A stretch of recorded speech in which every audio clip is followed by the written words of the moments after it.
ঢুকছে। দিদি আতঙ্কে রয়েছে, প্রথম আতঙ্ক ভবানীপুর নিয়ে, আর নন্দীগ্রাম থেকে পালিয়ে এখন ভবানীপুরে আসছে। দিদি ভবানীপুরে এসেও নিস্তার নেই, এখানেও শুভেন্দুদা চলে এসছে। মানে কি বলবো, মানে দিদির পালাবার আর কোনো পথ নেই। নোয়াপাড়ার পদ্মফুল ফুটবে এবং বিপুল পরিমাণ ভোটে অর্জুন সিং জিতবে। এরা তো প্রত্যেকেই দুর্নীতির সাথে যুক্ত, এটা সবাই জানে। টিএমসি পার্টিটাই হলো তৃণমূল পার্টি। আমরা পরিবর্তন চাই, তার জন্য আমরা অর্জুন সিংকে চাই। ভাতা দিয়ে দিদি সরকার চলে না। এখনকার মেয়েরা, নারীরা সুরক্ষা চাইছে, তাদের চাকরি চাইছে। একটা শিক্ষিত মেয়ে, একটা শিক্ষিত যুবক, সে বিএড পাস করা, সে ইঞ্জিনিয়ারিং করা, সে 1500 টাকায় ভাতা দিয়ে সরকার চলে না। 10টা না, ওই 10-এর পাশে আপনি একটা শূন্য জুড়ে দিন, ঠিক আছে, ওটা 100টা করে দিন। তাও নোয়াপাড়ায় ওই ত্রিয়াঙ্কু যে আছেন তৃণমূলের প্রার্থী, উনি হারছেন। কোথায় অর্জুনদার, কোথায় ত্রিরাঙ্কু ভট্টাচার্য? অর্জুন সিং ছাড়া এর বিকল্প নেই। কারণ ভারতীয় জনতা পার্টি একমাত্র পার্টি যে কিনা উন্নয়নের স্বার্থে, অর্জুন সিং জবের থেকে রাজনীতি করছে, উনি 19 বছর বয়স থেকে রাজনীতি করছে।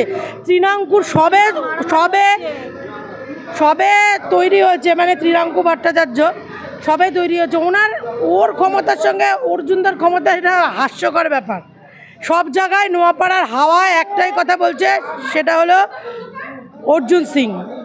অর্জুন সিং ছাড়া এর বিকল্প নেই। কারণ ভারতীয় জনতা পার্টি একমাত্র পার্টি যে কিনা উন্নয়নের স্বার্থে, ভারতীয় জনতা পার্টি নারীদের সুরক্ষা দিতে পারে। ভারতীয় জনতা পার্টি পারে একটা সঠিক সরকার গঠন করতে, সব ধর্ম সমন্বয়। কিন্তু এরা তো প্রত্যেকেই দুর্নীতির সাথে যুক্ত, এটা সবাই জানে। টিএমসি পার্টিটাই হলো তৃণমূল পার্টি। ওর যত রকম কেলেঙ্কারির সঙ্গে যুক্ত আছে এই টিএমসি পার্টির প্রত্যেকটা দলীয় কর্মী থেকে শুরু করে উচ্চ লেভেলের মানে নেত্রী মমতা বন্দ্যোপাধ্যায় পর্যন্ত, শিক্ষা দুর্নীতি, স্বাস্থ্য দুর্নীতি, ধর্ষণের ব্যাপারে, চাকরি চুরি, সব কিছুতে মমতা ব্যানার্জি। মুখ্যমন্ত্রী সুরক্ষা, মহিলা সুরক্ষা দিতে পারে না। আরজি করের ঘটনা ঘটে, কসবার ঘটনা ঘটে, সেখানে বলছে লক্ষ্মী ভান্ডার নাকি আজীবন দেবে, দুয়ারে স্বাস্থ্য হবে। কি বলবে? ভাতা দিয়ে দিদি সরকার চলে না। এখনকার মেয়েরা, নারীরা সুরক্ষা চাইছে, তাদের চাকরি চাইছে। একটা শিক্ষিত মেয়ে, একটা শিক্ষিত যুবক, সে বিএড পাস করা, সে ইঞ্জিনিয়ারিং করা, সে 1500 টাকায় ভাতা দিয়ে সরকার চলে না।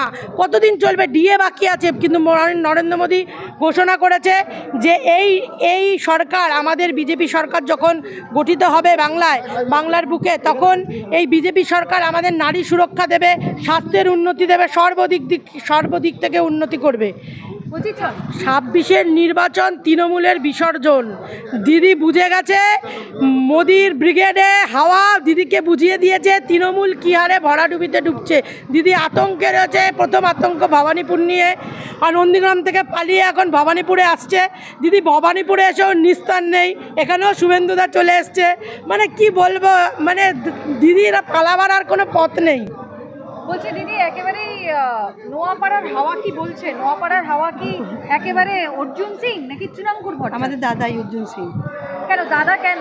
কারণ দাদা যা করছে আমাদের জন্য আজীবন করছে, করবেও। কিন্তু আপনাদের জন্য তো মুখ্যমন্ত্রীও করছেন আজীবন লক্ষ্মী ভান্ডার। মুখ্যমন্ত্রী কোথায় লক্ষ্মী ভান্ডার দিয়ে কী করছে? লক্ষ্মী ভান্ডার দিয়ে কিছুই হচ্ছে না। এই যে রাস্তাঘাটে যে নারীরা চলতে পারছে না, দিনের বেলা ভয়, রাতের বেলা ভয়, কী করে চলবে? শুধু টাকা দিলেই হবে? আমাদের দাদাও তো এলো 2026-এ, এই যে যেতে দাদাও তো দেবে 3000 টাকা করে। দাদা কি দেবে? আগে নারীদের দেখবে। বেকার ভাতা দিচ্ছে দাদা সব কিছু, চাকরি বাকরি দেবে দাদা। তোমার কি বলে, নারীদের সুরক্ষা দেবে। এটা নারীরা ভয়ে ভয়ে বেরোতে পারছে রাজবীরে। দিদি কি করছে? দিদির বিসর্জন, দিদির বিসর্জন। বঙ্গে পদ্মফুল ফুটবে, পদ্মফুলে ফুটবে, আমাদের পদ্মফুলই আসবে। 10টা না, ওই 10-এর পাশে আপনি একটা শূন্য জুড়ে দিন, ঠিক আছে, ওটা 100টা করে দিন। তাও নোয়াপাড়ায় ওই ত্রিয়াঙ্কু যে আছেন তৃণমূলের প্রার্থী, উনি হারছেন। কারণ দেখুন, মানুষ বুঝে গেছে, এখন মানুষ বুঝে গেছে যে এই সব প্রকল্প, যুবসাথী, কন্যাশ্রী, লক্ষ্মীর ভাণ্ডার, এই দিয়ে মানুষের ভোট পাওয়া যাবে না। মানুষ এখন কেন পাওয়া যাবে না বলুন তো? আপনি সার্বিক উন্নয়ন দেখেন। আপনি যে এই যে দেখুন, এই রাস্তাটা দেখুন, আপনি দেখান, এটা নোয়াপাড়া বিধানসভায় দাঁড়িয়ে আছেন, আপনি রাস্তাঘাটে কী উন্নতি, জল দেখান, জলের কি আছে। আপনি 1000 টাকা, 1200 টাকা, 1500 টাকা ভাতা দিচ্ছেন, কিন্তু আপনি মানুষের উন্নতির সাথে কি করছেন? জনসেবা কি দিচ্ছেন মানুষের? পাবলিক। একেবারে নোয়াপাড়ার হাওয়া কি বলছে? তৃণাঙ্কুর না অর্জুন সিং? নোয়াপাড়া হাওয়া কি বলবো, নোয়াপাড়ার পদ্মফুল ফুটবে এবং বিপুল পরিমাণ ভোটে অর্জুন সিং জিতবে। তৃণাঙ্কুর ভট্টাচার্য বলছে যে অর্জুন সিং বিপুল ভোটে হারবে, কি বলবেন? দেখুন, একটা জিনিস আপনি মানে দেখেছেন, এই যে আপনি T20 বিশ্বকাপের কথা বলি, পাকিস্তান বলছে আমরা ইন্ডিয়ার সঙ্গে খেলবো না, প্রথম বলেছিল, ঠিক আছে, ইন্ডিয়ার সঙ্গে খেলবো না। কেন বলেছিলেন জানেন? ভয় পেয়ে গেছে। তারপরে যখন দেখলো যে না, চাপ খেলো, তখন খেলা খেলতে হলো। তো তিয়াঙ্কু এখন নিজের কনফিডেন্স মানে নিজের যে আত্মবিশ্বাস নিজেদের কর্মীদের কাছে তুলে ধরার জন্য বলছেন, কিন্তু তিয়াঙ্কু বুঝে গেছেন, তিয়াঙ্কু তৃণমূলের যে প্রার্থী আছে উনি বুঝে গেছেন উনি বিপুল ভোটে হারছেন। তাই ওনার কর্মীদের কনফিডেন্স লেভেল বাড়ানোর জন্য উনি বলছেন অর্জুন সিং জিতবে। আপনাকে বলে দিলাম, আপনি কত পরিমাণ ভোটে অর্জুন সিং জিতবে সেটা আপনি 4 তারিখ রেজাল্টে বুঝতে পারবেন। আপনি বলছি আপনি লক্ষ্মী ভান্ডার পান? হ্যাঁ পাই। ওই লক্ষ্মী ভান্ডারে 1500-1700 টাকা দিয়ে আপনার সংসার চলে যায়? না, কখনোই চলে না। আমি চাই কাজ হোক, উন্নয়ন হোক, সরকার পাল্টানো কিন্তু দরকার। মুখ্যমন্ত্রী তো বলছেন যে 3000 টাকা করে লক্ষ্মী ভান্ডার মানে আরো বাড়িয়ে দেওয়ার কথা, না, আজীবন লক্ষ্মী ভান্ডার না, দেবে। তাতে আমি মনে করি না। পরিবারকে চারজন থাকলে চারজনকে কাজের দরকার আছে। লক্ষ্মী ভাণ্ডার দিয়ে কোনো কিছু হয় না। লক্ষ্মী ভাণ্ডার 1500 টাকা নিয়ে কদিন চলবে? আজকে যদি বেকার যারা বসে আছে, আমার যেরকম ফ্যামিলিতে বেকার বসে আছে, তারা যদি কাজ পায়, আমি মনে করি নিজের রোজগার দিয়ে ভালো করে সংসারটা চলে। লক্ষ্মী ভাণ্ডারে ওটা সংসার চলে না। 1500 টাকাতে কোনো কিছুই হয় না এখন জিনিসের। বেকার মানে বেকার ভাতা 1500 টাকা দিচ্ছে। হ্যাঁ। বেকার যুবক যারা রয়েছে তাদেরকে 1500 টাকা। হ্যাঁ, বেকার যুবকদের 1500 টাকা ভাতা দিয়ে কী হচ্ছে? কিছুই হচ্ছে না। 1500 টাকা দিয়ে তো সারা সপ্তাহ খাওয়া হচ্ছে না, যা জিনিসপত্রের দাম বেড়ে গেছে।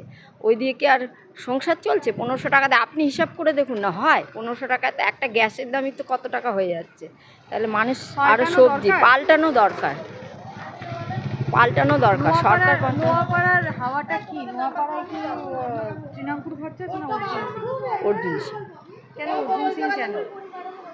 জান, দাদা আসলে অনেক মানে কিছু আপনারা উন্নয়ন হয়। চাইছেন, আমরা অনেক চাইছি বছর ধরে এই দাদা সরকার আসুক। রয়েছে, হ্যাঁ, এবার পরিবর্তন হোক। পরিবর্তন দরকার।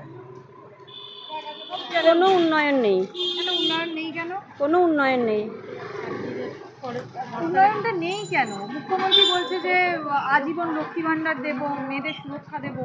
মুখ্যমন্ত্রী লক্ষ্মী ভাণ্ডার দিয়ে মেয়েদেরকে কিনে রেখে দিয়েছে, সমাজকে কিনে রেখে দিয়েছে। কোনো উন্নয়ন নেই এখানে। রাস্তাগুলোর অবস্থা কিরকম? বেহাল। নোয়াপাড়ার হাওয়া কি বলছে? অর্জুন সিং নাকি তৃণাঙ্কুর? অর্জুন সিং। তৃণাঙ্কুর ভট্টাচার্য নয় কেন? আমরা পরিবর্তন চাই, তার জন্য আমরা অর্জুন সিংকে চাই। অর্জুন সিংকে চাই। একদম। আপনি লক্ষ্মী ভান্ডার পান? হ্যাঁ পাই। এই লক্ষ্মী ভান্ডারে 1500 টাকা দিয়ে আপনার সংসার চলে যায়? একদম না। কিন্তু তিনি তো ক্রমাগত বলছে ভাতা বাড়িয়ে দেবো, আজীবন লক্ষ্মী ভান্ডার করে ভাতা দেবো। দিয়েই উনি সরকারটাকে কিনতে চাইছে, আর কিছুই না। আমরা লক্ষ্মী ভাণ্ডার চাই না। বেকার ভাতা দিদি, বেকার ভাতা সেটাও তো 1500 টাকা করে দিয়েছে। বেকার যুবকরা পান বিড়ি খাবে, তার জন্য 1500 টাকা। কি বলবেন? ওরা যুবকদেরকেও কিনতে চাইছে 1500 টাকা দিয়ে। 1500 টাকা দিয়ে আরও দেশটাকে আরও নষ্ট করতে চাইছে।